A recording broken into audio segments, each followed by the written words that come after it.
کہ وہاں ہم نے ماریا نام کا ایک گرجا دیکھا تھا جس میں تصویریں لٹکی ہوئی تھی اور نبی علیہ السلام تکلیف کی وجہ سے لیٹے ہوئے تھے. آپ اس بیماری کے عالم میں بھی اٹھ گئے.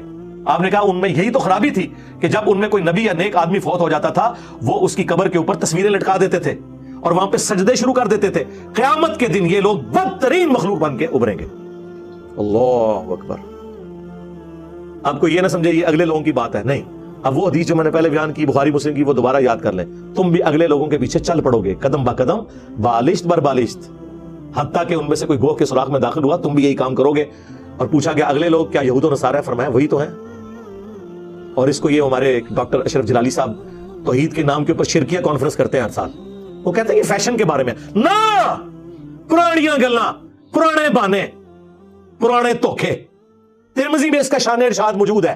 کس موقع پہ حضور نے کہا؟ فیشن کے اوپر نہیں کہا, شرکی ایکٹیویٹی پہ کہا. جب صحابہ نے کہا آپ بھی ہمارے لیے ایک درخت مقرر کر دیں جہاں پہ ہم برکت کے لیے اسلحہ لٹکائیں, تو آپ نے فرمایا تم نے وہی بات کی ہے جو موسیٰ کے ماننے والوں نے کی تھی. سورۃ الاعراف آیت نمبر 138 کہ خدا کا بت مقرر کرتے. کسی صحابی نے نہیں کہا کہ درخت تو ہم برکت کے لیے مانگ رہے ہیں, کوئی پوجنے کے لیے نہیں مانگ رہے, کوئی ہم نے اسٹیچو نہیں اللہ کا بنایا, آپ اس کو اس سے کیوں کمپیئر کر رہے ہیں؟ کس کی جرت تھی امام الموحدین کے سامنے بولتا صلی اللہ علیہ وآلہ وسلم. صحیح مسلم میں حدیث ہے, نبی علیہ السلام نے اپنی وفات سے 5 دن پہلے کہا, آپ علیہ السلام نے فرمایا خبردار میں تمہیں ڈراتا ہوں اس بات سے کہ اگلے لوگوں میں سے جب انبیاء یا نیک بندے فوت ہو جاتے تھے لوگ اس کی قبروں پہ سجدے شروع کر دیتے تھے, یہ کام تم نہ کرنا. اور یہ جندب رضی اللہ تعالیٰ عنہ کے الفاظ ہیں کہ یہ آپ نے اپنی وفات سے 5 دن پہلے یہ بات کہی تھی.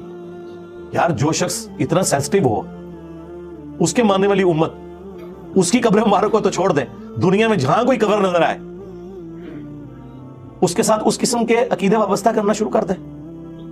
تو نبی علیہ السلام نے تو اپنا حق ادا کر دیا ہے. اور کیا کرتے ہیں حضور اس سے بڑھ کے؟ اور کیا کرتے ہیں امت کو یقین دلانے کے لیے کہ ڈر جاؤ؟ ابو داؤد میں حدیث ہے میری قبر پہ میلہ نہ لگانا, دنیا کے کسی بھی حصے میں تم ہوگے اللہ تعالیٰ تمہارا درود میرے تک پہنچا دے گا. اللہم صلی علی محمد وعلی آل محمد. درود پڑھنے کے لیے بھی میلہ نہ لگانا. ویسے تو درود پڑھنا, وہاں پہ سلام عرض کرنا اس پلانٹ ارتھ کی سب سے بڑی نیکی نفلی عبادات میں اگر کوئی ہے تو قبر رسول کی حاضری ہے. لیکن حضور نے کہا وہاں پہ بھی میلہ نہیں لگانا, بس سلام عرض کرو اور چلے جاؤ. وہ 4 کتابوں میں صحیح سند کے ساتھ ہے, المصنف ابن ابی شیبہ میں, سنن کبریٰ البیہقی میں, فضل الصلاۃ علی النبی میں, الموطأ امام مالک میں. عبداللہ بن عمر جب بھی سفر پہ جاتے یا واپس آتے تو مسجد نبوی میں 2 نفل پڑھتے اور قبر رسول پہ آ کے عرض کرتے السلام علیکہ یا رسول اللہ, السلام علیکہ یا ابا بکر, السلام علیکہ یا عمر. یعنی وہ تینوں قبروں پہ جاتے, اے اللہ کے رسول آپ پہ سلام ہو, اے ابو بکر آپ پہ سلام ہو, اے عمر آپ پہ سلام ہو, ایک روایت میں یا ابتا, اے میرے باپ آپ پہ سلام ہو. تو وہ اپنی جگہ وہ فضیلت ہے قبر رسول کی حاضری, کوئی شک نہیں ہے. لیکن اس قبر کے ساتھ اس طرح کے عقیدے وابستہ کرنا, آپ مجھے بتائیں اگر قبر رسول کا یہ سٹیٹس ہے کہ آپ نے کوئی عقیدہ وابستہ نہیں کرنا, باقی قبریں تو شاہی کوئی نہیں. اے جملہ ہر جگہ فٹ ہونا جے کہ میرے نبی سا ہے ہی کوئی نہیں, تیرے بابے تھے شاہی کوئی نہیں, قبر رسول سا ہے ہی کوئی نہیں, تیرے مزار تھے شاہی کوئی نہیں. ٹھیک ہے کہ نہیں؟ ہر جگہ یہ فٹ ہوتی ہے بات. تو نبی علیہ السلام کے ساتھ اپنا رشتہ مضبوط کریں جنہوں نے آپ کے کام آنا ہے قیامت کے دن. انشاءاللہ تعالی شفاعت کے ہم نے حقدار ہونا ہے اگر نبی علیہ السلام کی سچی پیروی کی.